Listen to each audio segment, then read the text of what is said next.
자, 그러면 오늘 베드로후서 한번 시작을 해볼게요. 제가 아까 시작 기도 때 잠깐 얘기를 했지만 베드로가 우리가 시쳇말로 솔직히 예수님하고 했을 때 너무 부끄러운 행동들을 많이 했기 때문에 솔직히 오순절에 남아있기가 되게 힘들었을 거라는 생각이 있었어요. 왜냐하면 여러분 제일 베드로가 실수를 한 게 십자가에 못 박히실 때 3번 부인했고, 그 다음에 부활하신 다음에 어디 갔냐 하면은 자기 생업 찾아서 또 갑자기 가버렸거든요. 3년 동안 모든 거 투자했는데 헌신했는데 그렇게 다른 데로 가버리게 되는 그런 거를 솔직히 좀 양심이 있는 사람이면 앞으로 계속 남아있기가 되게 힘들었을 텐데, 그런데 이렇게 어떻게 보면은 또 바울과는 또 다르게 유대교 기독교인들을 양산해내고 기독교의 어떤 뿌리와 뼈대를 만들었다는 측면에서는 참 대단한 역할을 한 사람인 거는 확실한 것 같습니다. 그래서 저희가 중요하게 느끼는 건 이게 제 자신에 대한 고백이기도 한데요. 사실 저도 저의 어떤 신앙의 길을 돌이켜보거나 그리고 저의 어떤 삶을 돌이켜보면 정말 하나님 만나기가 좀 부끄럽다라는 생각을 할 때는 많습니다. 왜냐하면은 우리 안에 하나님의 없는 행동들이 돌이켜보면 상당히 좀 부끄러운 부분들, 그리고 좀 아까운 부분도 있어요. 헌금 같은 거는 죄송한데, 내가 그거 다시 찾아오면 안 될까라는 생각도 울컥울컥. 뭐 물론 저희 이제 우리 이순이가 죄송해요. 실명 거론해서 죄송한데 권사님도 그러실 수 있겠는데, 근데 이제 복음의 차원으로 느껴보니까 이거를 다 그냥 좋게 해석하자는 게 아니라 그때의 일들과 생각들도 하나님께서는 시간을 넘어서서 우리를 만나주시는 존재이기 때문에 지금 우리가 이 시간에 하나님의 시간을 만나서 그거를 고백하게 되면은 그 모든 어떤 오류로 가득했던 행동들이 오류가 아니라 하나님 안에서 하나님과 다름을 고백하는 고백으로 이게 승화가 되는구나. 그게 저는 로마서에서 말하는 정죄하지 않는 진리 같아요. 그래서 아마도 베드로도 그런 담대함이 생기는 이유가 거기에 있지 않은가 그렇게 생각을 하고요. 바울은 더 말할 것도 없을 것 같아요. 왜냐하면 아시겠지만은 스데반이라고 예수님을 믿고 따르는 초대 사도를 솔직히 처형을 하는데 가담했던 사람이잖아요. 그러니까 기독교의 가장 극심한 반대자가 바울인데 그렇게 돌아서서 사도라고 부를 수 있는 게 솔직히 우리 상식으로는 이해가 안 갈 수 있잖아요. 그러니까 이렇게 기독교를 막 죽이고 박해했던 사람이 갑자기 나는 기독교인이 됐다라고 얘기할 때 받아들이기 어렵겠죠. 근데 바울은 그런 컴플렉스에도 불구하고 계속 복음을 전했거든요. 아마 그런 것들이 우리가 우리의 삶에서 하나님의 없음을 부끄러워하되 복음으로 발견된 나를 부끄러워하면 안 되겠다. 왜냐하면 복음으로 발견된 나를 부끄러워해서 오히려 나 부끄러워, 나 이거 더 이상 교회 못 다니겠어, 하나님 말씀 못 듣겠어 하는 것은 최악의 결과가 될 수가 있습니다. 그래서 우리가 우리의 삶에서 항상 성경을 읽을 때 하나님 없음을 고백하게 되는 게 거의 대부분인데, 그거에 대해서 자책이나 후회가 아니라 이런 모습을 이제는 하나님께서 말씀으로 승화시키는구나, 그렇게 확신해 주셨으면 좋겠습니다. 자, 그런 차원에서 오늘 베드로 후서를 좀 살펴볼게요. 베드로 후서의 내용도 좀 아쉽지만 여러 가지 내용이 막 이제 듬성듬성 섞여 있어요. 그래서 조금은 제가 중심되는 부분들로 설명을 드리면서 전개해 볼까 합니다. 1장 5절에 보시면요, 제가 아까 시작 기도 때 말씀드렸던 게 있는데 1장 4절부터 잠깐 말씀드릴게요. 보배롭고 지극히 큰 약속을 우리에게 주사 저희로 정욕을 인하여 세상에 썩어질 것을 피하여 라고 이제 되어 있는데, 먼저 이런 거 한번 짚어드리면 여기 정욕은요 어떤 육체의 욕망만 얘기하는 게 아니라 인간의 전반적인 죄성을 얘기합니다. 그러니까 하나님처럼 되고자 하는 죄성이죠. 그게 정욕이라고 보시면 돼요. 그리고 이 정욕으로 인해서 세상에 썩어질 것을 대하는데, 이 썩어진다라는 게 부패한다라는 뜻인데, 이 부패한다라는 뜻은 그냥 도덕 윤리적으로 부패한 것만 얘기하는 게 아니라 인간이 하나님을 모르는 채 세상을 살면 다 썩은 거예요. 그러니까 이게 저 썩은 생각, 나쁜 생각, 좋은 생각 이렇게 나눌 게 아니라 하나님의 말씀이 장착이 안 된 거는 다 썩었어요. 솔직히 이게 그냥 다 비판하는 게 아니라요, 썩었다는 것 자체가 시간에 힘입었다는 얘기거든요. 하나님의 말씀의 시간을 힘입지 않으면은 다 사람은 썩어질 시간을 살 수밖에 없죠. 그러니까 정욕을 인하여 세상에서 썩어질 것을 피할 수밖에 있는 방법은 뭐겠느냐? 그리스도 예수의 말씀이라는 거죠. 원론적이지만 이거는 아주 절대적으로 중요한 거죠. 그러면 그리스도 예수의 말씀을 장착하게 될 때 베드로는 이렇게 생각했어요. 4절에 신의 성품에 참여하는 자가 된다. 신의 성품이라고 번역이 됐는데 이거는 좀 비판적이 아니라 베드로가 조금 성급하지만 열정적으로 설명을 하는 거예요. 신의 피세우스, 본성. 근데 자, 이게 중요한 게 신의 성품에 참여한다고 했을 때 우리가 여기서 자칫 오해를 하게 되면 하나님의 성품을 닮아가는구나 이렇게 이해를 하게 되는데, 근데 하나님의 성품은 우리가 몰라요. 이게 좀 달라요. 그러니까 우리가 생각하는 인품, 성품으로 하나님을 이렇게 좀 비추는 경우가 있잖아요. 그래서 우리가 생각할 때 인자한 아버지라든지 하나님의 성품은 이럴 거야 이런 기대가 있는데, 여기서는 신의 성품은 그런 기대는 아니에요. 이거는 오히려 신앙 고백이에요. 신의 성품에 참여하는 자라는 거는 그 성품을 닮아가는 게 아니라 하나님 당신의 성품과 본성을 나는 잘 모르겠습니다라고 솔직하게 고백하는 사람이 신의 성품에 참여하는 자라고 볼 수가 있겠어요. 그러니까 이런 거에서 조금은 미묘한 차이가 생기는데, 우리가 정욕을 끊어내고 세상의 도덕 윤리적인 것들에서 좋은 것만 취해서 하나님의 좋은 성품에 참여하는 자가 된다, 이게 여러분들과 교회의 목적이 되면요, 이거는 복음과는 솔직히 거리가 멀어지게 돼요. 왜냐하면은 도덕 윤리적인 성품의 이런 어떤 연마, 훈련, 연단 이런 것들을 하나님의 의의 열매로 이해하게 되니까. 근데 이 바울 서신을 비롯해서 베드로후서, 디모데전후서 그런 위험성들이 상당히 많아요. 아시겠지만.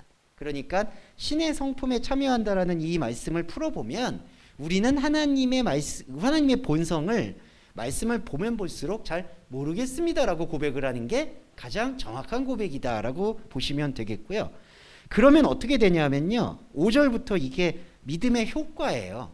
여기서 보시면 5절에 너희가 더욱 힘써 너희 믿음의 덕을 이렇게 더하잖아요. 덕의 지식을, 지식의 절제를, 절제의 인내를, 인내의 경건을, 경건의 형제 사랑을, 형제 사랑의 사랑을 공급한다. 자, 이 사이클이 뭐냐 하면은 바로 말씀의 반응이라고 보시면 될 것 같아요. 처음에 믿음이 뭐였냐면 우리 신앙 고백이었어요. 신의 성품에 참여한다라는 것을 들었을 때 우리는 신의 성품이 무엇인지 잘 모르겠습니다.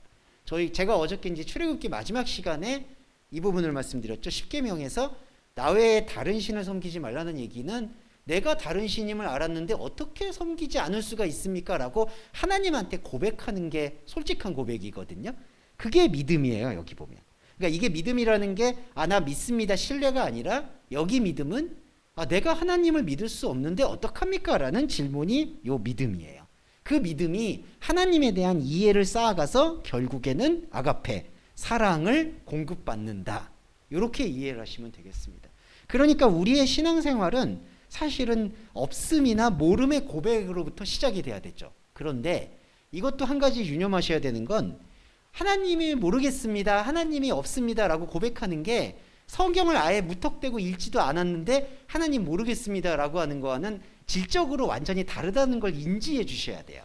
이건 영적인 차이가 커요. 그냥 성경은 어렵고 잘 모르겠어요, 그렇게 모르겠다라고 얘기하는 것과 신의 성품이라는 것에 대한 소리를 듣고 그 말씀이 내 안에 체화가 돼서 나는 하나님의 본성을 알 수가 없습니다 라고 고백하는 것과는 이거는 완전한 차이가 있는 거죠. 그래서 우리가 이 예배를 통해서 확인하고 느껴야 되는 거는 이 말씀의 관통을 통해서 나 안에 하나님이 계시지 않는구나라는 것을 고백하게 되면 그 고백에 대해서 하나님이 사랑으로 화답을 해주신다.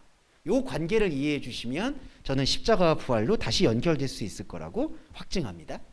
자, 이게 이제 첫 번째 단락이었어요. 베드로후서 1장의 첫 번째 흐름이었고, 그 다음에 두 번째로 이제 12절로 잠깐 넘어가서 보실까요? 12절에 이런 게 나옵니다. 이러므로 너희가 이것을 알고 이미 있는 진리에 섰으나 내가 항상 너희로 생각하게 한다.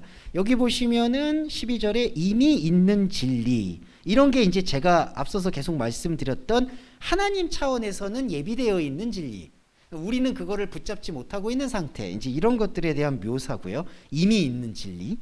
13절에 내가 이 장막에 있을 동안에 너희를 일깨워 생각하게 함이 옳은 줄로 여겼더니, 그 다음에 14절에 이는 주 예수 그리스도께서 내게 지시하신 것 같이 나도 이 장막을 벗어날 것이 임박한 줄을 압니다. 이게 베드로의 생각이에요. 자, 베드로의 생각에서 우리가 주목해야 되는 거는 지금은 비록 장막에 살고 있지만 이 장막을 언제 벗을지, 그리고 언젠가는 꼭 벗어야 된다라는 것을 알고 있어요. 그런데 여기서 조금 주목해야 되는 걸, 자기 집을 여기서 장막이라고 표현을 하거든요. 베드로 후서를 보면은. 근데 이 장막이라는 단어가 스케마티인데, 이 스케마티는 집이라는 뜻도 있겠지만 어떤 섬기는 장소라는 뜻이 있어요. 섬기는 장소가 뭐냐 하면은 교회의 일입니다. 그러니까 여기서 베드로가 장막을 벗어날 것이 임박한 줄 알았다라는 것은 자기가 가지고 있는 종교적인 지위나 신분을 벗어날 것이 임박했다라는 것을 알고 있어요. 무슨 뜻이냐 하면은 베드로는 이제 이 딜레마가 있어요. 베드로는 예루살렘 교회를 가르쳤거든요. 근데 예루살렘 교회는 어떤 모순이 있냐면요, 유대교를 믿던 사람들이 기독교로 바꾼 사람들이에요. 무슨 이유, 어떤 딜레마가 있을까요? 유대교에서 했던 것들 다 있죠. 죄송한데 요즘 교회에서도 많이 하는 거 있잖아요. 추수감사절, 맥주감사절, 11조, 기도, 금식, 그 다음에 5가지 제사. 자, 이런 것들이 여전히 다 남아있는 사람들이에요. 자, 거기에 지도자예요, 베드로가. 그래서 베드로가 얘기하는 게 뭐냐면은 이 장막을 벗어날 것이 임박했다라는 것의 핵심은, 자, 유대교만이 아니겠죠. 오늘 우리도 형식을 갖고 있는 이 형식의 본질을 보여줄 때가 임박했다. 임박했다는 거는 이미 있다라는 것을 오히려 강조하는 태도예요. 그러니까 베드로가 장막을 벗어날 게 임박했다라는 뜻은 유대교인들한테, 그러니까 형식을 갖고 있는 교인들한테 너희들이 이 형식의 껍질을 벗을 때가 임박했다라는 것을 같이 얘기해 주는 거예요. 그러니까 이거는 이 물리적인 종말을 얘기하는 맥락이 아니라는 거예요, 솔직히. 예, 그거는 이제 저희들은 잘 이해를 할 수가 있겠지만은 이 종말이나 말세를 기다리는 그런 신념을 가진 분들한테는 이런 것들은 조금 충돌이 된다라고 생각을 합니다. 그렇게 보시면 좋을 것 같아요. 장막을 벗는다. 자, 거기에 대한 부연 설명들이 이거예요. 15절에 내가 힘써 너희로 하여금 나의 떠난 후에라도 필요한 때는 이런 것을 생각나게 한다. 여기서 베드로가 떠난다는 얘기가요, 물리적으로 떠난다는 얘기가 아니라 베드로를 사람들이 생각하고 있는 이미지가 있잖아요. 그러니까 저분이 우리한테 세례를 줄 수 있는 분, 형식을 줄 수 있는 분. 흔히 여러분 아시겠지만은 뭐 목사님들이 축도를 한다든지 어디 집에 갔을 때 신방을 한다든지 그런 기능들을 생각을 하잖아요. 그러니까 지금 베드로가 말하는 거는 나의 떠난 후에라도 생각나게 한다는 거는 베드로가 그런 기능이 없을 때라도, 그러니까 내가 섬기고 있는 교회에서 어떤 전통적으로 기대하고 있는 그러한 역할들이 떠나가더라도 본질적인 것이 생각나게 돼야 된다. 근데 이게 맞잖아요. 우리가 말씀을 듣고 말씀에 참여하게 될 때 나타나는 거는 외형이 아니라 그 외형의 본질을 보게 되는 거거든요. 그러니까 여기서도 베드로가 떠난다라는 얘기는 물리적인 거리감을 얘기하는 게 아니라 나를 너희들이 생각하고 있는 그러한 종교적인 껍질이 벗겨졌어도 말씀이 생각나게 되어질 것이다 라는 거에 대한 확신인 거죠. 그래서 베드로도 이 확신을 느꼈기 때문에 저는 교회가 하나님의 말씀 위에 세워질 수 있다라고 확신되는 거고요. 16절에 우리 주 예수 그리스도의 능력과 강림을 너희에게 알게 한 것은 그냥 만든 이야기가 아니다라고 얘기를 해요. 자, 그러면 앞에서의 맥락에서 우리가 유추해 봤을 때 주 예수 그리스도의 능력과 강림이 무엇이겠느냐, 이게 두 번째 오시는 우리가 흔히 이야기하는 그 재림이냐, 그게 아니라는 거죠. 이 주의 능력과 강림은요, 이거예요. 우리는 형식으로 시작을 하죠. 혼의 존재니까. 그러니까 저와 여러분도 믿음은 처음부터 믿을 수 없다라는 고백으로 시작한 게 아니라 뭔가 감정적이고 현상적인 걸로 시작을 한 거예요. 그랬죠? 그랬는데 주님이 능력과 강림하심으로 파루스야 오시게 되면은 그 형식이었던 외형의 껍데기가 흩어지고 하나님의 말씀의 본질, 곧 에센스, 이 책의 제목도 에센스인데, 예, 하나님 말씀의 본질이 드러나게 되는 게 주의 능력과 강림의 실체라는 거예요. 그러니까 솔직히 말씀드려서 예수님의 다시 오심이라는 거는요, 그걸 재림이라고 하잖아요. 그 재림은 다시 온다라는 건데 뭐냐면은 우리의 겉사람의 껍질을 벗기고 속사람의 생명을 보여준다라는 게 다시 온다라는 뜻이에요. 그게 재림입니다. 그러니까 이후에 하나님이 이 땅과 이 하늘에 언제 오시냐, 이거는 중요한 게 아니에요. 전혀. 솔직히. 더 중요한 것은 예수님이 우리 겉사람의 껍질을 벗기고 속사람의 생명을 보여주는 것, 그게 바로 주의 능력과 강림이다라는 거예요. 그래서 이 주의 능력과 강림은 헛되게 만든 이야기가 아니다. 그러니까 이거는 실제로 있다. 왜 그럴까요? 베드로가 경험을 하고 있으니까. 그러니까 베드로가 나의 겉사람이 깨지고 속사람을 느끼는 주의 능력과 파루시아, 강림을 확실하게 느끼니까 이렇게 증언을 하는 거죠. 공고히 만든 이야기가 아니다. 자, 여기서 우리는 베드로의 그 성격이나 인품이나 사용하는 언어를 이해할 수 있어야 돼요. 뭐냐면 베드로는 그렇게 헛소리를 말하는 사람은 아니에요. 그리고 좀 베드로한테는 죄송한 말인데 말을 이렇게 멋있게 지어낼 수 있는 사람이 아니에요. 그래서 우리가 느낄 수 있는 거는 주 예수 그리스도의 능력과 강림을 너희한테 알게 한 게 그냥 공고히 만든 이야기가 아니다라고 얘기하는 거는 아까도 말씀드렸지만 베드로가 확실하게 느꼈기 때문에 이렇게 얘기한다는 거죠. 이건 그냥 지어낸 이야기가 아니다. 왜냐하면 내가 지금 느끼고 있으니까. 그거를 여기서 설명하고 있습니다. 그리고 17절에 지극히 큰 영광 중에서 소리가 나서 내 사랑하는 아들이요 기뻐하는 자다라고 얘기하고요. 18절에 이 소리는 우리가 저와 함께 거룩한 산에 있을 때 하늘로부터 나옴을 들은 것이다 라고 얘기를 하는데, 이거는 여러분 기억하시겠지만 그 베드로하고 제자들이 같이 올라갔을 때 변화산에서 했던 소리거든요. 근데 이거에 대해서 지금 베드로가 어떻게 설명을 하냐면, 내가 그때는 현상적으로 소리를 들었다. 현상적으로 소리를 듣는 게 저는 맞다고 봐요. 그러니까 신비적인 현상이겠죠. 하늘에서 내 사랑하는 아들이요 기뻐하는 자다 이렇게 들었어요. 그런데 이거를 베드로는 어떻게 보면 19절에 우리에게 더 확실한 예언이 있다라고 얘기를 하는 게, 이 더 확실한 예언이라는 그 베바이오 테런톤 프로케티콘, 더 확실한 예언, 이게 뭐냐? 자기가 3년 전 되겠죠? 예수님에게서 실제적으로 느꼈던 그 사건이 나한테는 영적으로 어떤 의미인가를 깨달은 게 더 확실한 예언이라는 거예요. 무슨 말씀이냐면은, 만약에 베드로가 나 하늘에서 오는 소리를 들었어. 그러니까 여러분들도 그런 경험이 있으시겠지만 어떤 신비 체험을 하잖아요. 그러면 그 신비 체험, 뭐 쉽게 말씀드려서 그 천국과 지옥 갔다 오시는 분들 있잖아요. 그런 분들 이렇게 녹음 테이프도 남기기도 하고 확실히 있습니다, 지옥이 있습니다 이렇게 얘기하잖아요. 베드로가 말하는 거는 그렇게 간증을 하는 거는 더 확실한 예언이 아니라는 거예요. 그러니까 베드로가 역사적으로나 실제적으로 그 하늘에서 소리를, 우렁찬 소리를 들었다. 그러면 베드로가 나 하나님 소리 들었어. 그거를 전달하는 거는 의미가 있는 게 아니라는 거예요. 왜냐하면요, 여러분 그 불교에 가서도 그런 소리는 들려요. 이거는 다른 종교를 폄하하는 게 아니라, 그리고 여러분 되게 놀라운 건 그 카불이나 요즘에 보시면 이슬람 테러 있잖아요. 그런 분들이 거기에 사람들이 자살폭탄 테러를 하는데 항상 보는 게 기적을 볼 때까지 기다린대요. 신의 예언을 들을 때까지. 근데 진짜 들었대요, 그 사람들은. 그래서 진짜 들으니까 자살폭탄 테러도 하는 거예요. 그냥 하는 게 아니더라고요. 그러니까 되게 철저하게. 그러면 여러분 그런 것들은 어떻게 해석이 될까요? 그것도 그러면 간증이라고 해야 되겠잖아요. 이게 제가 말씀드리는 목적은 현상적으로 일어나는 일들이 하나님 말씀으로 이렇게 똑같이 생각해서는 안 된다는 거예요. 심지어 정말 죽은 나사로가 살아난다고 그래도요, 자기가 살아난 거에 대해서 육신을 그렇게 강조한다는 게 중요한 게 아니라는 겁니다.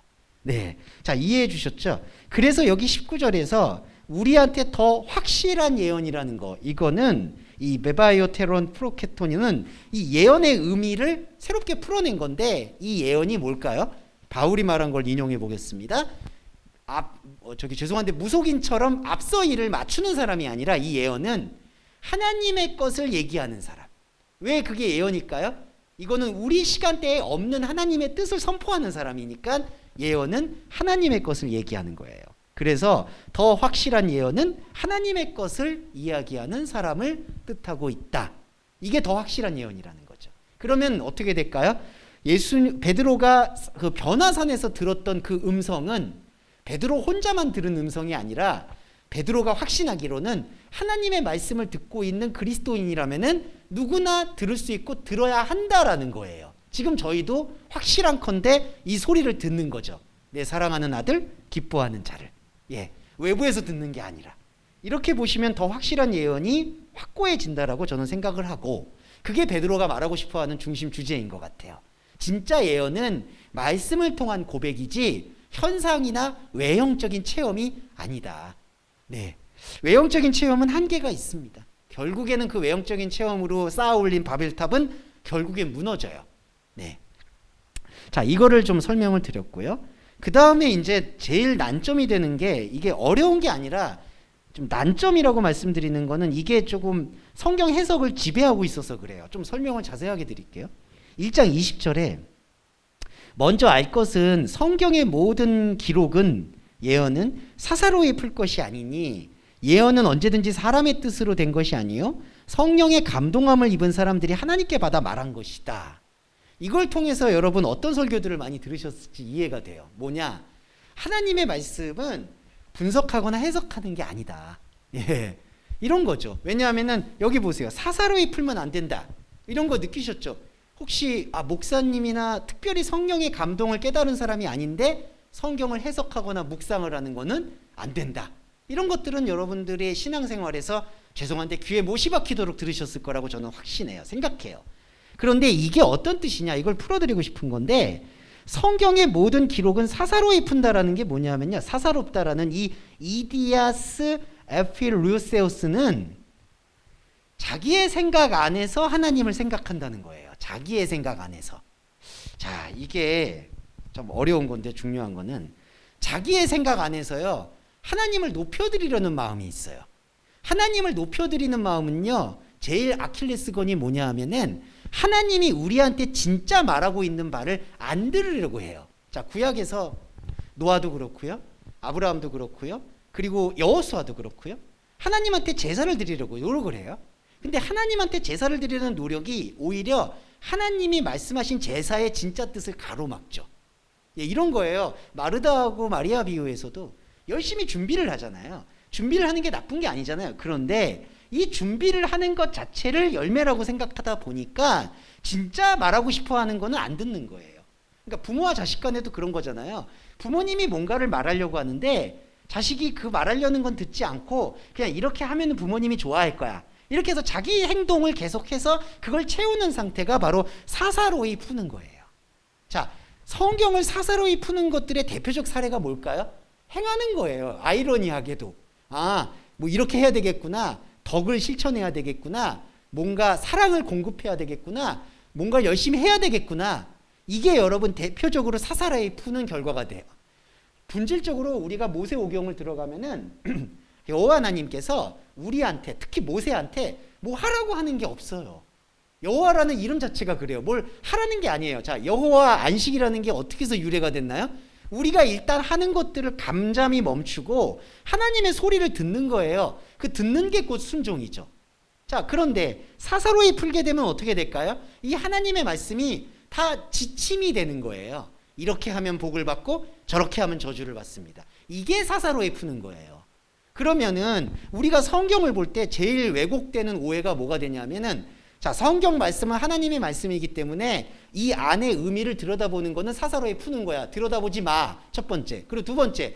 근데 들여다보진 않아도 신앙생활은 해야 되잖아요. 그러니까 그냥 우리가 사람의 생각에서 느낄 때 가장 쉬워 보이고 확실해 보이고 분명해 보이는 것만 해석하는 겁니다. 이게 어떻게 교회를 망치게 되는지를 우리가, 저와 여러분이 신앙생활의 오랜 시간을 보면서 똑똑히 저는 경험해 보셨을 거라고 생각해요. 그래서 저는 이 베드로가 정확하게 얘기했다고 생각해요. 사사로이 풀 게 아니라는 거는 하나님의 소리를 제대로 들으라는 얘기예요. 어떻게 들을 수 있을까요? 자, 두 가지예요. 사사로이 풀지 않으려면요, 이 성경에서 십자가가 느껴져야 됩니다.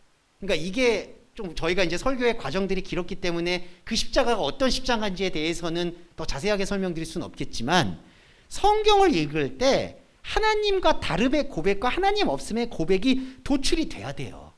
그거는 근데 자, 중요한 게 그 도출이 내가 인위적으로 도출해야지가 아니라 우리의 생각의 틀이 무엇인가를 샅샅이 분석을 할 때 나타나요. 이 언어가 그거를 가리키고 있어요. 특히 바울 서신의 언어가 사람의 생각이 얼마나 하나님의 생각을 다른 신인 나의 생각으로 묶어버렸는지를 하나하나 낱낱하게 폭로하고 있어요. 그게 로마서죠. 그게 폭로가 되잖아요. 그러면은 뭐가 나오느냐? 내가 얼마나 내 생각으로 하나님을 우상으로 가두고 있었는지가 폭로가 됩니다. 그게 십자가 고백이에요. 그게 사사로이 풀지 않게 되는 유일한 길인 거죠. 그리고 그게 바로 예언이 돼요. 그래서 사람의 뜻으로 된 것이 아니요 성령의 감동함을 입은 것으로 되어졌다라는 이 맥락, 이게 바로 이 사사로이 풀지 말라는 말씀의 뜻이 됩니다. 그러니까 여러분 좀 어려운 주문이지만 우리가 말씀을 들을 때 그 행간의 의미들을 짚으려고 노력을 할 필요는 분명히 있습니다. 행간의 의미라는 건 뭐냐면 특히 구약을 읽을 때 구약을 어떤 원문이라고 해서 그냥 원어 하나 보고 그 하나의 의미에서 야 이렇게 이렇게 된 거야 라고 단순하게 볼 게 아니라 이 인물이나 이 사건이나 이 흐름이 하나님과 대면했을 때 어떤 면에서 하나님 없음이 드러났고 어떤 면에서 하나님을 진실로 고백하고 있는지 그런 상관관계를 예민하게 묵상할 필요가 있어요. 대표적으로 우리가 출애굽기도 보셨고 창세기도 보고 있지만 아브라함도 그렇고요, 야곱도 그렇고 요셉도 그렇죠. 예, 이런 부분들을 우리가 조금은 자세하게 볼 것이 오히려 사사로이 풀지 않게 되는 첩경이다. 그래서 결론이 딱 하나예요. 사실은 하나님의 말씀을 들어야 돼요. 하는 게 아니라 듣는다. 이렇게 생각해 주시면 되겠습니다. 자, 그런데 조금 더 넘어가고 쉬었다 좀 같이 나눌 텐데요. 자, 그런데 베드로가 딱 1장에 이 얘기를 하고 사사로이 풀 게 아니다, 십자가가 고백이 되어야 된다라는 뉘앙스와 의미를 담았는데 그러지 못한 현실을 진단하는 게 2장이에요. 2장에 보면 그러나 민간에 거짓 선지자들이 일어났다라고 되어 있습니다. 자, 거짓 선지자. 이거는 바울도 그렇고요, 디모데도 그렇고 그리고 베드로도 야고보도 모두 공통적으로 좀 경계하는 거예요. 거짓 선지자. 그러면 우리가 이제 이 거짓 선지자의 본질을 좀 이해해야 돼요. 자, 거짓 선지자는 세 부류가 있습니다. 부류를 말씀드릴게요. 첫 번째 부류는 아예 거짓 선지자에 속하지도 않는 부류. 이게 고린도 교회의 여성들이거든요. 이거 왜 그러냐면 요건 좀 설명을 드릴게요. 고린도 교회에서는 당시 전통이 남성들은 종교적으로 불결한 것들은 만지지 못하게 되어 있는 문화가 형성이 돼 있어요. 그런데 고린도 교회가 이제 무역 도시다 보니까 다 그때 무역의 물품들이 다 우상하는 물건들이에요. 그러니까 그런 것들을 취급을 남자들이 못해요. 여성들이 하게 돼요. 그러니까 경제력이 여성한테 집중이 돼요. 그리고 이 종교적인 물품을 무역하다 보니까 여러분들도 그렇잖아요. 그 정치인들이 기독교인인데도 불교식 가면 또 합장도 해야 되고 거기 법회도 드려야 되고 불교 신자도 마찬가지잖아요. 막 할렐루야 외쳐야 되고. 그러니까 우상의 물품들을 거래를 하고 장사를 해야 되니까 그 종교들을 다 맛보는 거예요. 이방 종교들을. 그러니까 그때 고린도 교회 여성들이 이 경제적으로 주도권을 갖고 교회를 꾸리다 보니까 내가 저기 종교가니까 저런 방언도 했고 저런 예언도 했고 저런 통역도 했으니까 이런 것도 다 필요한 거 아니냐라고 자꾸 그런 쪽으로 몰고 갔던 거예요. 이게 거짓 선지자의 제 최하위 계급이에요. 예. 그래가지고 이런 것들을 바울이 경계했잖아요. 그래서 바울이 아시겠지만 그런 얘기했죠.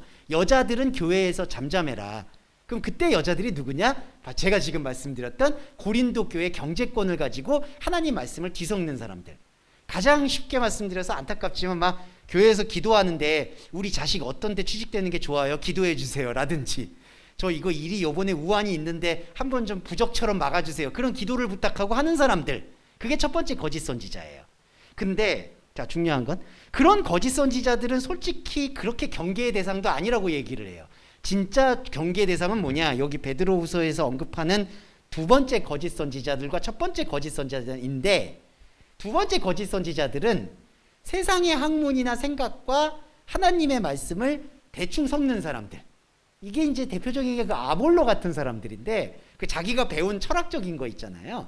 그 철학적인 것과 그리스 철학 같은 것과 하나님이 보내신 예수 그리스도 말씀을 대충 이렇게 짬뽕해가지고 좋은 게 좋은 거야.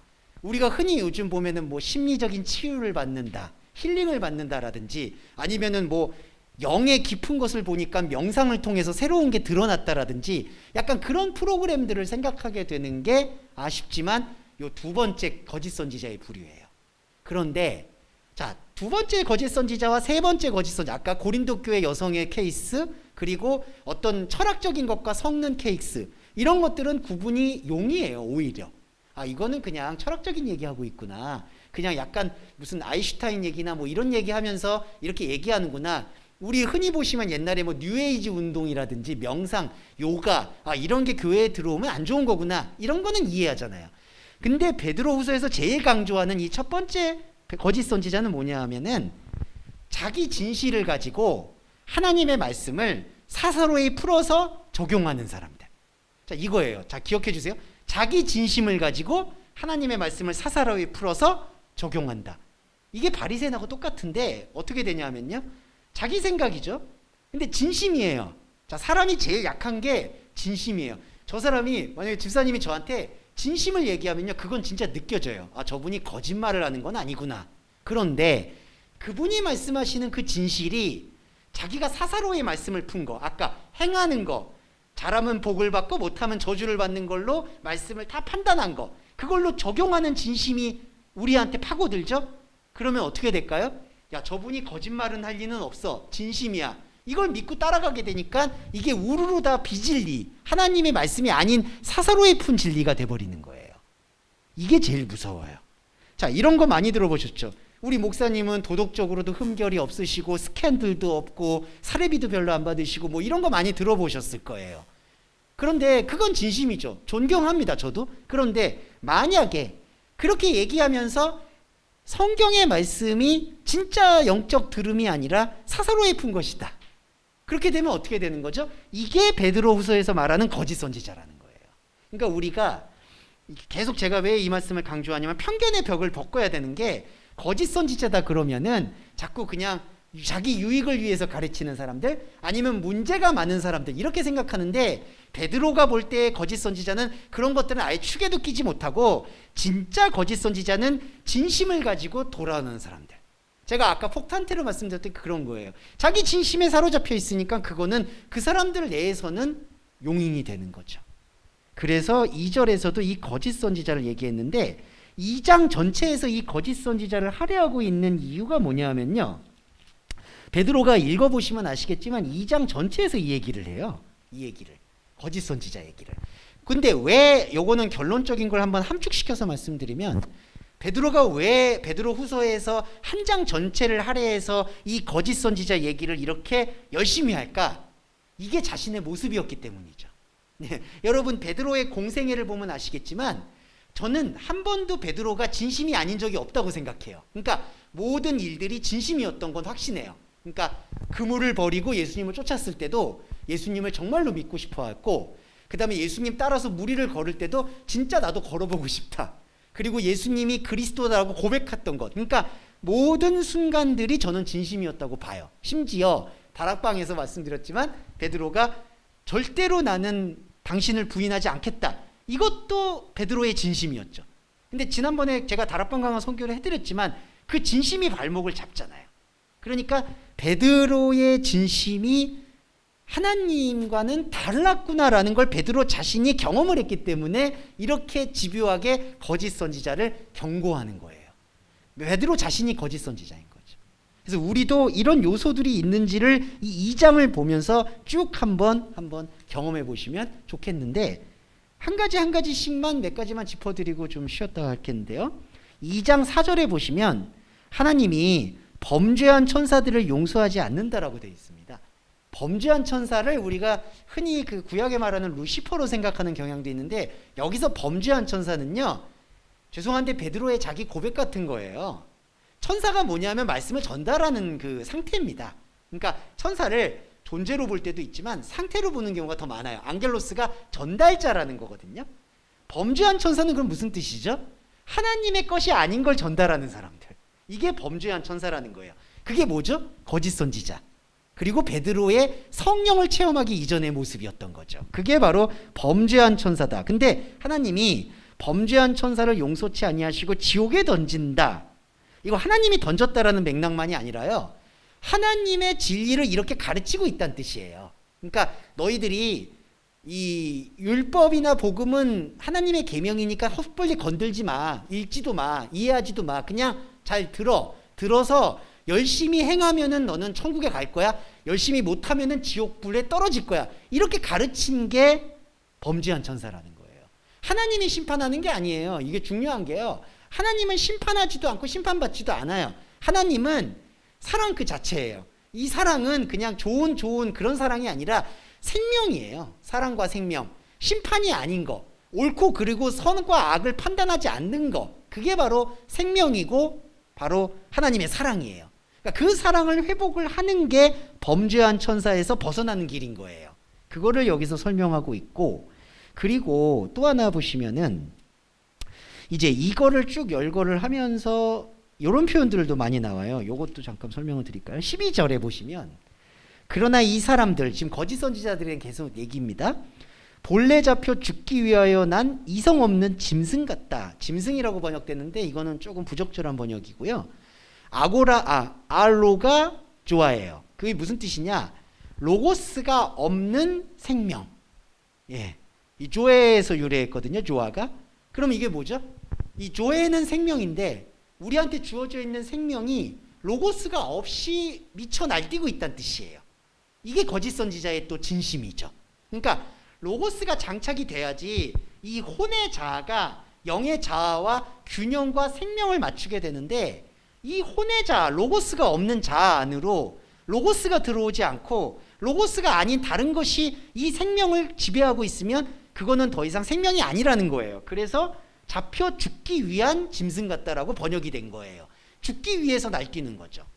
이게 거짓 선지자에 대한 모습이라서 베드로가 더 철저하게 이걸 고백했다라고 볼 수밖에 없어요. 아, 내가 이랬구나. 내가 이성 없는 짐승 같아서 날뛰고 있었구나. 내 진심을 가지고. 그래서 되게 안타깝지만 이 그리스도인에게 가장 어려운 지점은 그 진심을 의심해 봐야 돼요. 이제는. 네. 그러니까 우리가 진심이다라고 했을 때는 모든 게 용서되는 경향이 있어요. 하지만 이 진심이 무엇일까? 진심은 존중하되 그 진심을 지배하고 있는 방향이 뭔가를 하나님의 말씀을 통해서 끊임없이 이렇게 증명하고 훈련을 해야 돼요. 그러니까 하나님 말씀 안에서 십자가를 계속 발견을 해내야지 내 진심이 어떻게 하나님 아들을 십자가에 못 박혔었는지를 확인하게 된다는 거죠. 우리의 진심이. 그러니까 이게 거짓 선지자를 분리하는 가장 중요한 바람이에요. 그러지 않으면은 자꾸 이렇게 두뿔난 짐승처럼 자기 유익만을 위해서 날뛰는 사람들이 거짓 선지자. 나는 아니야. 그러다 보면 어떻게 되죠? 나는 더 내 진심을 강화해요. 그러면서 사사로이 풀어요, 성경을. 그러면 이거 뭐가 되죠? 아무것도 아닌 게 되는 거예요. 자, 뭐가 되는 게 아무것도 아닌 거를 제가 좀 자세하게 한 가지만 경고성으로 말씀을 드리면, 이것도 베드로가 말한 건데 20절에 보시면 만일 저희가 우리 주 되신 구주 예수 그리스도를 알므로 세상의 더러움을 피한 후에 다시 그 중에 얽매이면 그 나중 형편이 처음보다 더 심하다. 21절에 의의 도를 안 후에 받은 거룩한 명령을 저버리는 것보다 알지 못하는 것이 오히려 낫다. 지금 이렇게 얘기하고 있죠. 자, 이게 중요한 건데 요것만 설명드릴게요. 자, 우리 주 20절에 우리 주 구주 예수 그리스도를 알므로 세상의 더러움을 피했다. 먼저 설명드리고 싶은 거는 20절에 구주 예수 그리스도를 알았다는 거는 정확히 안 게 아니에요. 그러니까 현상으로 안 거예요, 여러분. 그러니까 우리도 믿음의 과정을 제가 설명을 드렸을 때 현상으로 먼저 예수님을 경험하고 현상의 예수님을 깨서 생명의 예수 그리스도를 받아들이잖아요. 자, 그게 신앙의 과정이죠. 그런데 여기 보세요. 20절에 우리 주 예수 그리스도를 알았다라고 얘기하는 요 맥락은 온전히 아는 게 아니라 현상으로 안 거예요. 자, 현상으로 알게 되면 예수님을 구약의 인물들과 똑같이 취급하게 됩니다. 그러니까 윤리 도덕적인 높은 기준을 내세우는 사람으로 오해하게 돼요. 그러면 어떻게 되죠? 세상의 더러움은 피했다라고 안식할 수가 있죠. 아, 우리는 소돔과 고모라 같은 더러운 도덕에서는 자유로워졌어, 경건해졌어라고 생각은 하게 되죠. 세상의 더러움은 피해요. 근데 세상의 더러움은 피하지만 뭘 못 피하죠? 사사로이 푸는 자기 진심은 못 피하는 거예요. 하나님이 아닌 이성 없는 짐승으로 묶여있는 자기 자신을 전혀 결박을 풀어내지 못해요. 그렇게 되면 베드로가 볼 때 이거예요. 나중 형편이 처음보다 더 심하다. 그러니까 차라리 세상의 더러움을 벗어나지 않으려고 했었던, 그냥 살았던 때보다 더 못한 존재가 된다. 이게 왜 이렇게 진단을 하냐면요, 그러면 세상으로 다시 돌아가라는 얘기, 이 뜻이 아니라 이게 대책이 없는 거예요. 왜 대책이 없을까요? 나는 세상과 다르다라고 얘기하고 나는 하나님의 뜻을 제대로 알고 있다라고 그걸 가르치니까. 그러니까 오히려 하나님에 대해서 전혀 모르는 사람보다 오히려 내가 하나님을 안다라고 사사로이 자기 하나님으로 우상을 쌓고 있는 사람이 베드로가 볼 때에는 훨씬 더 위험하죠. 위험한 것 뿐인가요? 사람 인생을 망칩니다. 영적 인생을 망쳐요. 그러니까 바리새인들한테 예수님이 그렇게 분노한 것처럼 세상에서는 만족하지 못해서 뭔가 영원한 걸 찾으려고, 위로를 받으려고, 그래서 교회를 왔는데 더 지옥 자식을 만드는 거죠, 이게. 예. 그래서 1장에서 사사로이 풀지 말라는 게 2장에서 거짓 선지자로 연결이 되고, 거짓 선지자의 핵심은 자기 진심을 가지고 우상의 하나님을 섬기는 상태가 바로 이 상태다. 더 형편이 어려워진다라는 얘기. 이거는 여러분 예수님 비유하고 똑같습니다. 그 집이 비고 소재되었거늘 악한 귀신 7을 데리고 들어왔다는 얘기와 똑같다고 볼 수가 있죠. 자, 여기까지 말씀을 드렸고요. 잠깐 쉬었다가 3장 내용 좀 살펴보겠습니다. 네, 여러분 이제 다시 마음 정돈하시고, 맨날 마음 정돈하라고 말씀드려서 죄송해요. 맨날 그 마음의 진심을 다 이렇게 헤집었는데 또 정돈하라고 하니까 죄송합니다.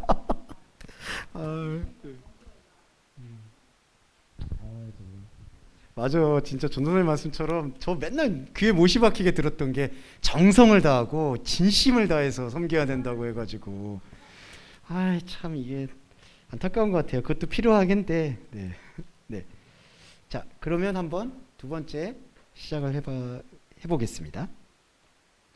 자, 이제 3장 얘기 좀 나눠볼게요. 3장에서 베드로 후서가 되게 탁월한 부분들이 하나 있는데, 요게 이제 교리적인 거긴 한데 우리가 묵상할 가치가 충분할 것 같아요.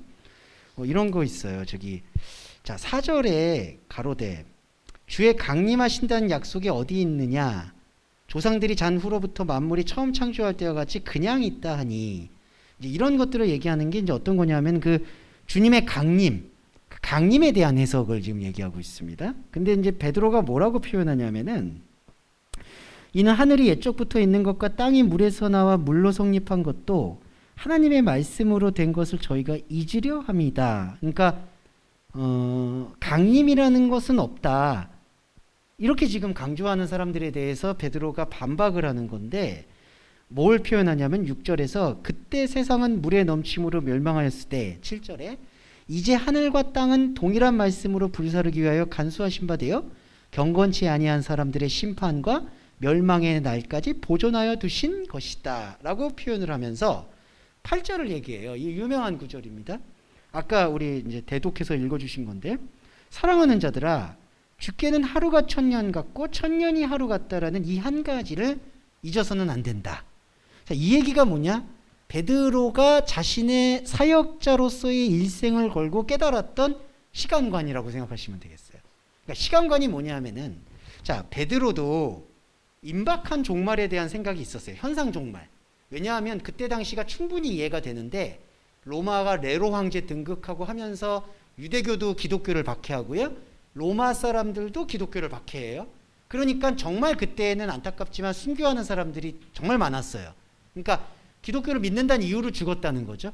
그러니까 그때 사람들이 당연히 예수님이 다시 온다라고 얘기하는 그 말씀을 실제로 다시 온다, 그러니까 현상적으로 다시 온다라고 들을 수밖에 없는 환경이 있다고 봐요.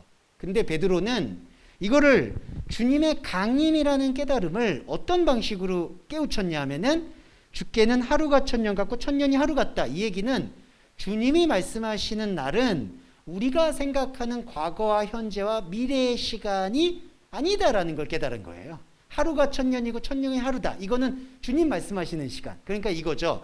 우리 시간은 과거와 현재와 미래의 시간이고, 하나님의 시간은 이 시간을 창조하신 시간이라는 거예요. 자, 그런 의미에서 하나님이 우리를 창조하신 시간 속에서 우리를 찾아오시잖아요. 그 찾아오신 게 강림이라는 거죠. 이거는 쉽게 말씀드려서 우리한테 말씀으로 찾아오셔서 우리가 말씀이 들리잖아요. 순종해서. 자, 그 들린 게 강림이고, 이 강림이 하나님의 말씀으로 영원히 있다는 거예요. 자, 그리고 하나님의 말씀을 들은 우리는 또 다른 우리 시간과 우리 인생에서 일어나고 있는 모든 것들이 아폴리로스, 멸망이라는 걸 보는 거예요. 이게 이제 계시록하고 연결드리면요, 계시록 설명 잠깐 드릴게요. 계시록에 이런 거 있죠. 천년왕국이 지나고 잠깐 뭐 사단이었나요? 마귀가 옥에서 풀려서 전쟁을 일으킨다. 근데 그게 번역이 미흡함이 있죠. 천년왕국 끝나니까 잠깐. 이거는 시간적으로 이거잖아요. 천년왕국 이렇게 했다가 천년왕국 끝나니까 놓였다. 이 얘기가 아니라 천년왕국이 하나의 존재고요. 하나님과 연합되어 있는 우리고요. 우리 천년왕국 바깥에서의 마귀는 아마겟돈 전쟁을 일으킨다. 이거예요. 그러면 천년왕국은 어떤 인간의 시간, 크로노스로서 천년을 얘기하는 게 아니라 하루가 천년 같다라고 얘기하는 말씀과 결합되어 있는 나. 이게 천년왕국이에요, 여러분. 그러면 천년왕국인 내가 봤을 때 나의 천년왕국, 하나님 말씀이 아닌 바깥은 무엇이냐? 멸망이라는 거죠. 이게 계시록에서 말하는 그 아마겟돈 전쟁을 얘기하는 거예요. 이건 사단이 사단을 더불어 싸우는 거예요. 그래서 여러분과 저가 냉정하게 말씀이 되어져 있는 나의 눈으로 내 인생, 내 주변 돌아다보세요. 이거 다 멸망이에요. 솔직히 그걸 부정하면 안 돼요. 그러니까 하나님 말씀을 붙잡지 않는 모든 건 멸망이에요. 그러니까. 그래서 지금 베드로가 여기 7절에 경건치 아니한 사람들의 심판과 멸망의 날을 보존하고 있다. 이 얘기는 이미 이 멸망이 시작되고 있다라는 것에 대한 다른 표현인 거예요. 네. 자, 그래서 여기서 강림이라는 거는 이게 잘못 이해하게 되면은 언제 주의 날이 온다. 이거를 지금 항상 강조하고 그의 날이 올 때까지 대비하고 준비해라. 여러분, 이게 사사로이 풀게 돼요. 자, 주님의 날이 언제 옵니다. 뭐 내년에 옵니다. 우리 그런 얘기 많이 들어보신 적 있잖아요. 뭐 2025년에 옵니다. 그러니까 그렇게 외부에서. 그렇게 되면은 어떻게 해야 되죠? 깨어있어라 준비하라 이렇게 되죠. 깨어있어라 준비하라가 뭐였죠? 아까 1장에서 말하는 사사로이 푸는 거예요. 뭘 준비해요? 우리가 뭘 준비합니까? 아니 죄송한데 어디 대피한다고 살아날 수 있을까요? 아니에요. 그걸 왜 살아야 돼요? 그리고 그렇게 왜 살아요? 그리고 그렇게 대비해서 나중에 하나님께서 공중에서 올까요? 그렇게 오시지 않습니다. 정말 100번 양보해서 그렇게 오셔도요, 내 안에 그리스도의 말씀이 있어야지 오셔야지 그분하고 만나죠. 우리 안에 말씀이 아무것도 없는데, 이성 없는 짐승인데, 말씀 없는 짐승인데 뭘 공중에서 오시면 뭘 만나요? 나는 이게 너무 죄송한데 비판이 아니라 너무 답답한 거예요. 근데 거기다가 진심을 담아버리면 어떡하라는 거예요. 이게 제가 말씀드리는 제일 흥분할 수밖에 없는 지점이에요. 그래서 여기 보세요. 10절에 자, 그러나 주의 날이 도적같이 오리니라고 되어 있는데 이런 것도 이제 좀 잘 봐야 돼요. 도적같이 온다라고 하죠. 근데 어떻게 보냐면요. 3장 10절에 엑세이 데헤 헤메라큐리우 호스 클레테스 앤 니크티라고 되어 있어요. 이걸 직역을 해보면 자, 주님의 날은 밤에 도적같이 온다. 자, 이 얘기예요. 자, 이게 무슨 뜻이냐면요. 자, 사람들이 이제 이런 것들이 있는데 주님의 날이 밤의 눈으로 보면은 도적같이 오는 것처럼 보인다는 얘기입니다. 이거 이해되시죠? 그러니까 주님의 날이 도적같이 온다는 얘기가 아니라요. 주님의 날은 밤에 사로잡혀 있다면은 도적같이 온다는 얘기예요. 도적이 뭐죠? 언제 올지 모르니까 늘 준비해야 되는 거잖아요. 근데 열처녀 비유 보세요. 다 졸며 자요. 그러니까 기름 준비했냐 안 준비했냐 여부 없이 다 자요. 그 얘기는 뭐냐면 깨어있을 수 없다는 얘기예요. 현상으로는. 깨어있어도 의미가 없다는 얘기예요. 그래서 여기 보시면 주의 날이 도적같이 온다는 얘기는요, 진짜 주님의 날이 도적같이 온다는 얘기가 아니라 주님의 날을 밤의 눈으로 보고 있으면 그건 도적같이 온다는 얘기예요. 그러면 그렇게 오게 되면 어떻게 되죠? 그렇게 이해하게 되면은 그날의 하늘이 큰 소리로 떠나가고 체질이 뜨거운 불에 풀어지고 땅과 그 중에 모든 일이 드러나고, 그리고 12절에 그날을 간절히 사모해라. 그날에 하늘이 불에 타서 풀어지고 체질이 뜨거운 불에 녹아지려니와 우리는 그의 약속하신 의에 거하는 새하늘 새 땅을 보게 된다. 자, 체질이 물질이 불에 풀어진다라는 얘기가 무엇을 얘기할까요? 그게 멸망을 얘기하잖아요. 그 멸망은 그러면은 어떤 특정한 시기에 있는 거가 아니라 지금 이 순간에도 천년 왕국에 있는 우리의 눈에 볼 때에는 우리가 살고 있는 이 삶이 불에 태워지는 삶일 수밖에 없다는 거죠. 이건 너무 명확합니다. 그렇죠. 자, 의인은 없나니 하나는 없다는 게 뭐죠? 하나님의 말씀에 뿌리가 없으면 이 삶은 서로가 서로를 죽이고 잡아먹고 서로 불에 태워져 있는 체질이 불에 풀어지는 날인 거예요. 이게 어느 특정한 날에 이 물질 세계가 뭐 갑자기 태워지고 없어진다 이 얘기를 하는 게 아니고요. 정말로 정말 뭐 기후 위기 때문에 그런 일들이 있을 수는 있겠지만 이거는 성경 말씀이 그것과 상관이 없다는 것을 우리가 분명히 새겨야 돼요. 자, 제가 말씀드리고 싶은 거는 이런 거예요. 주님이 우리의 이 물질 세계의 창조주시기 때문에 주님이 언제 이 세계를 닫으실지는 우리는 모르죠. 그리고 저는 언젠가는 하나님이 그 정리를 하실 거는 하나님의 주권이니까 당연히 있었을 거라고 생각해요. 문제는 이거예요. 하나님이 이 물질 세계를 언제 닫으실지, 종말을 하실지, 심판을 하실지와 상관없이 너는, 우리는 우리 안에 있는 이 천년을 회복을 해야 된다는 거죠. 그래야지 실제로 만약에 내일 우리가 얘기하는, 일상적으로 얘기하는 종말이 와도요, 이 천년이 내 안에 있으면 주님 안에 죽는 존재이기 때문에, 말씀으로 죽는 존재, 세상에 대해서 죽는 존재이기 때문에 두려울 게 없다는 거죠. 예, 이게 중요한 겁니다. 그래서 이 베드로후서에서 오늘 정리하실 거는 제가 제일 컴플렉스라서 그래. 사사로이 풀지 않는 거. 이게 어떤 의미인가. 이거를 외부에서 어떤 종말이 오니까 뜨겁게 사모해라. 이런 것도 하나만 더 말씀드리고 마무리하고 싶은데, 제가 오늘은 약간 흥분 상태인데 이걸 좀 제가 이 인생을 겪어다가 이런 일들이 있어서 제가 이 진심에 좀 이렇게 회유된 적이 있어서 말씀을 드리는데, 12절에 3장 12절에 하나님의 날이 임하기를 바라보고 간절히 사모해라. 이거 만약에 사사로이 풀게 되면 어떻게 되실까요? 여러분들도 아마 마음속에서 이런 진심을 아마 담으신 적이 있을 거라고 저는 생각해요. 간절히 사모하는 게 뭐 어떻게 사모해야 되지? 기도의 불이 꺼지지 않게 해야 될까? 그래가지고 실제로 종말을 기다리는 미국의 어떤 선교단체는 이렇게 365일 기도가 끊어지지 않도록 교대로 가서 기도를 하는 걸로 알고 있어요. 그러니까 여러 가지 방법들을 생각하는 거죠. 간절히 사모해야 되는 건 뭘까? 뭐 재산을 바쳐서 교회로 들어와야 될까? 아니면 내 일상에서 날마다 뭐 하루, 그러니까 아침, 저녁, 점심으로 예배를 드려야 될까? 자꾸 아이디어를 떠오르게 돼요. 여러분, 그게 다 진심이 되어진 거짓 선지자가 돼버린다는 거예요. 그래서 하나님의 날이 임하기를 간절히 사모하라. 이 얘기는 뭐죠? 십자가를 발견해달라는 얘기입니다. 베드로도 그걸 발견하니까 자기의 과거의 수치심과 어려움에도 불구하고 하나님의 사도가 될 수 있었던 것처럼, 우리도 그 부끄러움은 이제 그만하고 그 부끄러움을 그냥 솔직한 하나님 없음의 고백으로 받아들여서 정죄하지 않는 십자가 복음의 진리로 수렴하는 그러한 신앙이 필요하다, 이렇게 생각을 합니다. 네. 베드로도 열정적인 사람이어서 저도 좀 설교를 하다 보니까 오늘은 좀 거짓 선지자 얘기하고 천년왕국 얘기하다가 좀 이렇게 됐는데 양해해 주시고요.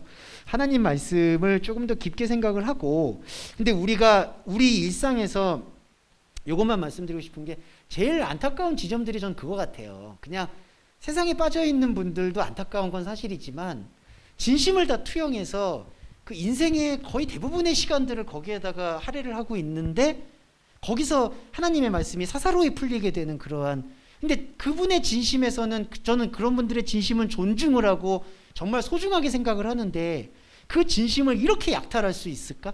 이런 것들에 대한 부분을 우리가 해소할 수 있는 길은 결국 성경 안에서 십자가를 찾고 생명을 찾는 것 외에는 다른 방법이 없다. 이제 이런 것들을 저희가 조금은 새겨야 될 것 같아요. 네. 자, 오늘 이 말씀으로 조금 마무리를 해보고 정리의 기도와 주기도문으로 예배 마무리하겠습니다. 사랑하는 주님, 베드로후서를 묵상하였습니다. 하루가 천년 같고 천년이 하루 같은 이 베드로의 깨달음 속에서 우리는 십자가를 고백합니다. 천년왕국은 어떤 시간의 기간이 아니요, 우리 마음속에 일어나는 하나님 말씀의 현재임을 엄숙히 고백합니다. 이 고백을 통해서 우리는 십자가를 발견하고, 우리 이 고백의 신앙의 자리 외에 우리 인생에서 펼쳐지고 있는 모든 것들이 그 체질이 불에 풀어지고 있음을 또한 고통스럽지만 생명으로 고백합니다. 하나님, 하지만 구하옵기는 우리 동서말씀 교인들, 그리고 하나님과 함께 진리의 말씀을 붙잡고자 하는 사람들은 이 삶을 살고 있습니다. 이 삶이 불에 풀어지는 삶이라 하더라도 그 삶을 포기하고 버릴 수 없음을 또한 주님께서는 간절한 말씀으로 말씀해 주셨습니다. 이 삶을 지탱하고 견딜 수 있으려면 주님의 지혜와 복음의 보호하심이 저는 필요하다고 생각합니다. 관계의 어려움을 겪고 있다면 그 관계의 어려움을 해소해 주시고, 경제적 어려움이 있다면 경제적 어려움으로 인해서 하나님 말씀 볼 수 있는 시간이 줄어들므로 경제적 어려움을 해소해 주시고, 또한 건강의 어려움이 있다라면 그 건강의 어려움으로 하나님의 기쁨을 충분히 누리지 못할 것이 두렵습니다. 건강의 어려움들을 적절한 의학과 치료를 통해서 치료받을 수 있도록 해결해 주시기를 간절히 소원합니다. 주님, 그러함으로써 우리가 우리의 유익을 구하지 않고 거짓 선지자의 버릇을 쫓지 않고 하나님의 말씀을 어떻게 하나라도 더 그 십자가 복음을 마음에 담을 수 있도록 배려해 주시기를 간절히 바라옵고 소원합니다. 이제 2021년 하반기가 다가오고 있습니다. 여러 가지 프로그램들이 있습니다. 여러 가지 생각들이 있습니다. 하지만 주님, 언제나 여일하게 하나님의 십자가의 복음과 생명의 복음을 생각할 수 있는 지체 여러분 되기를 간절히 축원하고 소원하며 예수 그리스도의 이름으로 기도드립니다. 아멘. 주기도문 함께 하겠습니다. 하늘에 계신 우리의 아버지여, 이름이 거룩히 여김을 받으시오며 나라에 임하옵시며 뜻이 하늘에서 이룬 것 같이 땅에서도 이루어지이다. 오늘날 우리에게 일용할 양식을 주옵시고 우리가 우리에게 죄 지은 자를 사하여 준 것 같이 우리의 죄를 사하여 주옵시고 우리를 시험에 들게 하지 마옵시며 다만 악에서 구하옵소서. 대개 나라와 권세와 영광이 아버지께 영원히 있사옵나이다. 아멘.